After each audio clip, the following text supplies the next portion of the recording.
It's important when covering a video like this by The Critical Drinker to point out that he doesn't care about the gaming industry getting any better. While I disagree that modern gaming sucks, I mean I think there are so many amazing games coming out as well as some truly awful games, it's still a fair position to hold because there indeed are many issues with the industry. But when your first video about why modern gaming sucks is about something as shallow as female characters looking ugly in your opinion, then it just shows that you don't really care much about actually calling out the issues that are threatening video games like executive greed, crunch, bloated budgets, unfinished games, microtransactions, and the heavy focus on trying to squeeze as much money out of customers as possible. By focusing on how pretty you think the characters look and you're serious about the issues with modern gaming, then you're ignoring the actual problems to instead focus on your anti-woke culture war outrage. I guess why modern gaming sucks, microtransactions, isn't as eye-catching to your viewers as ugly characters everywhere. However, even with his narrow viewpoint, he still fails to formulate a satisfying argument, which we'll look at now in the second part of mine and Actual Fandom's response to his video. Like and subscribe for more, and check out my memberships. Let's get into it.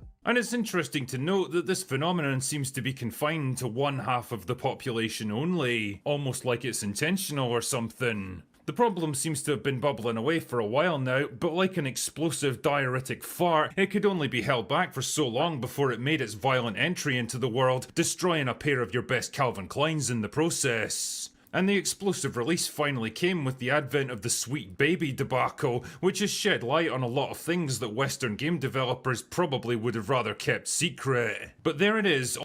Like what? I don't know, but he seems really like he's had that experience a lot that he just described with his Calvin Kleins and getting shit in and stuff. Oh yeah, he even editing this video was tough for him. he got stuck at this frame too, just like us right now. But like I've made a video on the Sweet Baby thing. We've talked about it before. They've been involved in some bad games like Suicide Squad, Kill the Justice League. They've been involved in some amazing games like God of War, Ragnarok. The arguments against Sweet Baby Inc. is just like as a company and like an influence in gaming, it's just it's unfounded. Like if you don't like the company, cool. If you don't like the games they've made, but to try to insinuate that they had some sinister plan, that they were trying to take over the gaming industry, forcing developers to make their games woke. No, like game developers had something they wanted checked or something that they wanted to, you know, maybe like a character arc or something that just wasn't coming together. They ask Sweet Baby Inc., they do some research, they do their own suggestions, and then they send it and say like, okay, this is what we came up with. And then the developers can just say, cool, or actually, never mind. That's it. There is no forced thing here. This whole focusing in on Sweet Baby Inc. is unfounded. All the same, and now that it's out there, it's fair game for people like me to comment on. So just like on my main channel, where I talked about the problems blighting modern Hollywood movies, I figured I'd make a video series here about why modern gaming sucks. And truly, where better to start with any good book than the cover? Part 1. Everyone's fucking ugly. Now, rather than just point and laugh at how ugly this is just incredible for a person who is trying to make a whole dedicated series to why gaming sucks.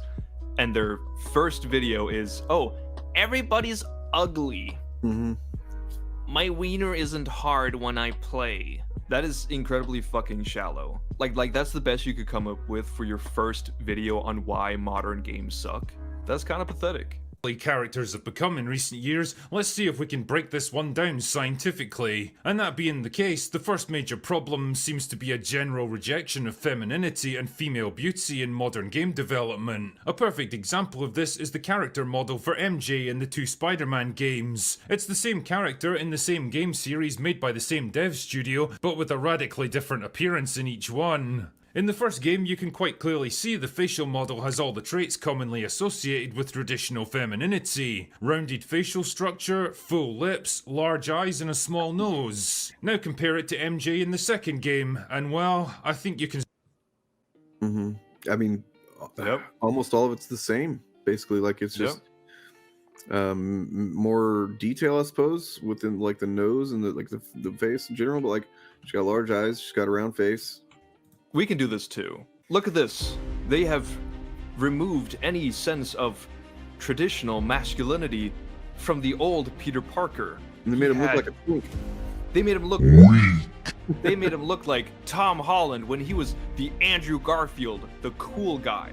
Yep. Look at that. He had a sick ass haircut, and now he has a loser haircut. Yep. Yeah. Actually, unrelated, but I don't know if I've pointed this out to you before, but if you've seen it or what, but like every time I tell somebody about this, they're like, "Oh my god." The original one, if you look at him, he's kind of the perfect amalgamation of all the live action actors. Yeah. Yes. Like I really believe that's what they did, was they basically just took Garfield and what's his name and just like yeah.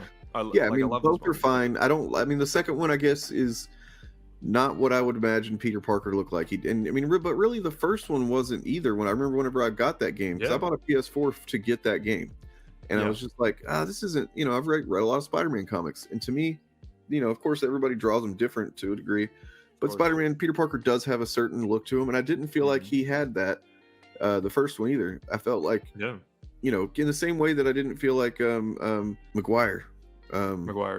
Yeah, that he whenever those movies came out, I didn't feel like he looked like I would imagine Peter Parker either. But I mean, here's the thing, right? Like, the models change. Yeah, they change the models, and we don't see the same kind of reaction towards Peter Parker. People were annoyed, right? Because they're like, oh, I got used to the last one.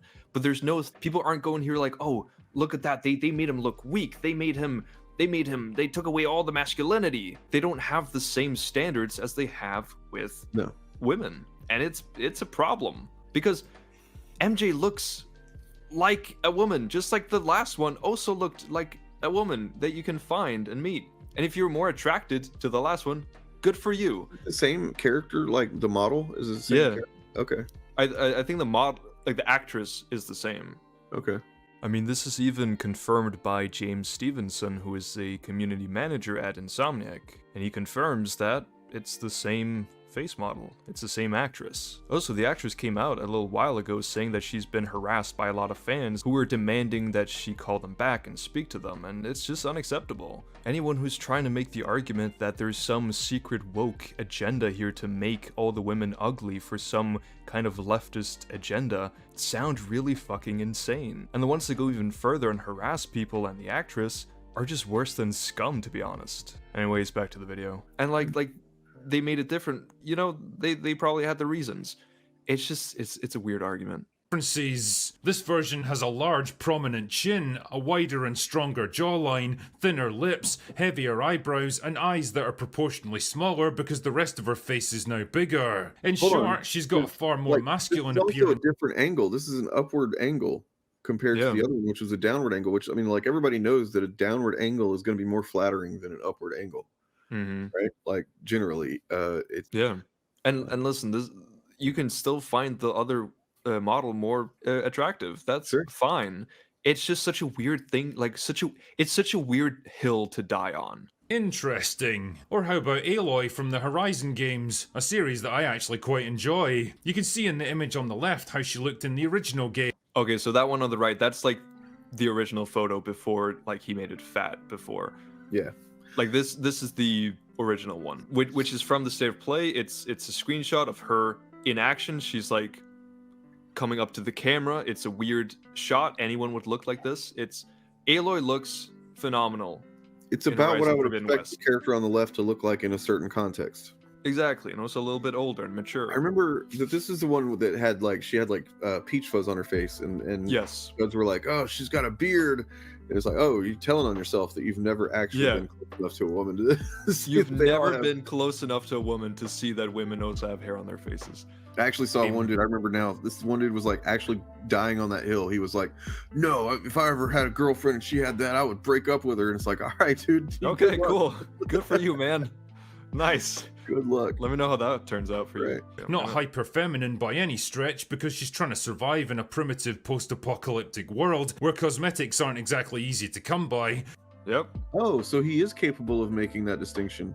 Yeah, I'm sure he has that same same standard for Abby. You've probably noticed that there's been a bit of a shift in the portrayal of video game characters in recent years, particularly the female ones. A process that probably has a far more technical name, but which a simple man like myself can best describe as uglification. It's like gaming is somehow de-evolving even as technology and production costs rise to astronomical levels, producing characters that look less human. I mean, I would say that, like, honestly, Ayla looks a little bit like maybe unrealistic in that regard, that she maybe does have some access to some beauty care or something.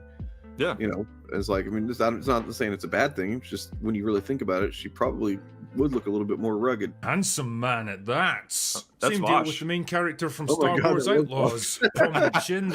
Full on looks like Vosh. Holy shit.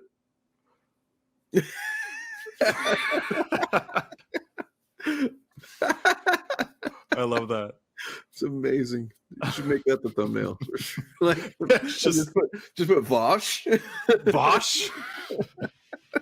All right. Hats. Same deal with the main character from Star Wars Outlaws. Prominent chin that would make even Sergeant Slaughter jealous, a wide, strong jawline, thin lips and small eyes. Jesus, it's like these characters all rolled off the same bland assembly line. Yes. A high quality photo of the actress and then a low quality photo of a video game in action where it's a screenshot of her in action. Man, They're I not would gonna love look the to same, know- buddy. I would love to know, like, just what some of the women that Drinker has dated look like, or what, you know what I mean? Just like, Yeah. man. And when you see what her actress looks like, I could go on and on with this stuff all day, but you get the basic idea. The real question though is why? That's why the are ideal Western woman right developers there. so That's what he's against the showing us. idea of feminism? He's showing us the ideal. Oh yeah. Square titties. Square titties. Give it to me, Laura.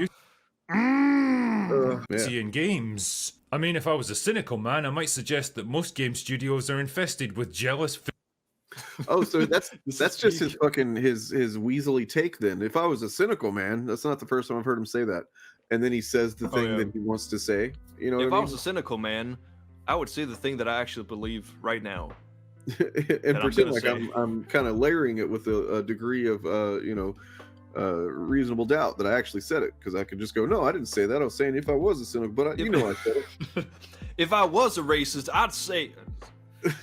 And they're just Like, like, you beep. Beep. Like you can do that for anything. It's like, well, I said if I was, so that obviously means I didn't mean it.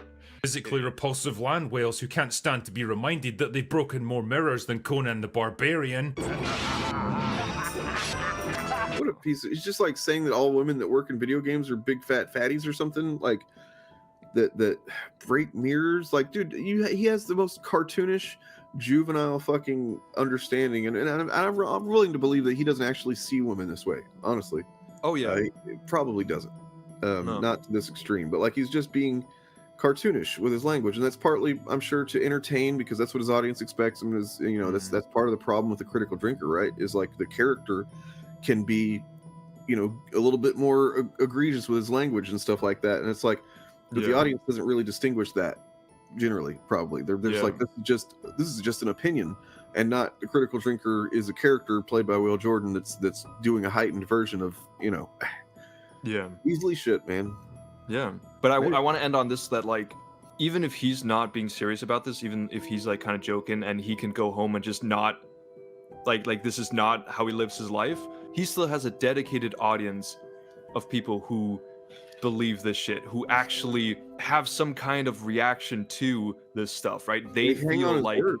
they hang on his words. They feel like this is true, that video games are ruining beauty, right? That something is being taken away from them. And it's a problem because when the conversation of female characters in video games gets geared towards attractiveness and sexiness and like appearance, it can have serious consequences for both, of course, women out there and like girls, right? Imagine seeing a video like this and seeing like, oh, I actually kind of look a little bit like MJ.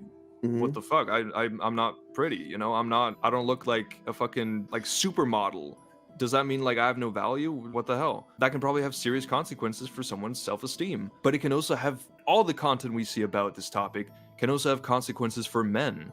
men who are already socially isolated, men who think that the world is out to get them, that women hate them, that to be successful in life they need to have a supermodel 10 out of 10 woman who will do their bidding, and that they make a lot of money and all these materialistic fucking shit, and who just can't open up emotionally because this is the shit they focus on. They think the problem is that other people are oppressing them rather than looking into themselves, doing some introspection, seeing, okay, what can I do here, right? Do I have a realistic opinion of myself and women and people in general? Am I able to be emotionally vulnerable? Am I able to even accept that I have emotions, that I feel lonely? There's so much. Can I communicate my needs and understand yours, receive what you need in a relationship? Like all these things that Exactly. Everybody needs to learn if you expect to have a healthy relationship. Exactly. Relationships aren't easy. I honestly believe that it's really difficult for a lot of men right now who feel like they don't really have a place. These men, they're probably hurting a lot. And seeing videos like these that focus on outward appearance and all this outrage stuff, giving an enemy to be angry at that isn't really an enemy that will help them. It's just not being productive. It's not going to help them in any way. No, it's actually going to cause harm or at least like limitation to their ability to be happy in any kind of way. It's tragic and ironic, and I wish that there was some way to convey it without it just sounding like I'm just doing propaganda or something to these people. But like really, the people that are actually oppressing you, technically, are people making content like this, and you allow it to happen. Right, like just because it makes you feel good in the moment to have this person shit on the people and tell you that these other people be like, yes. a real man, in my opinion, and this has been borne out by my own experience of being someone who used to blame everything else outside of myself for all of my problems, and then someone who eventually decided, oh no, wait, I think there's some stuff in here that I need to look at and work on, and it's fucking hard. It's the hardest thing that I've ever done. And it took a lot of time.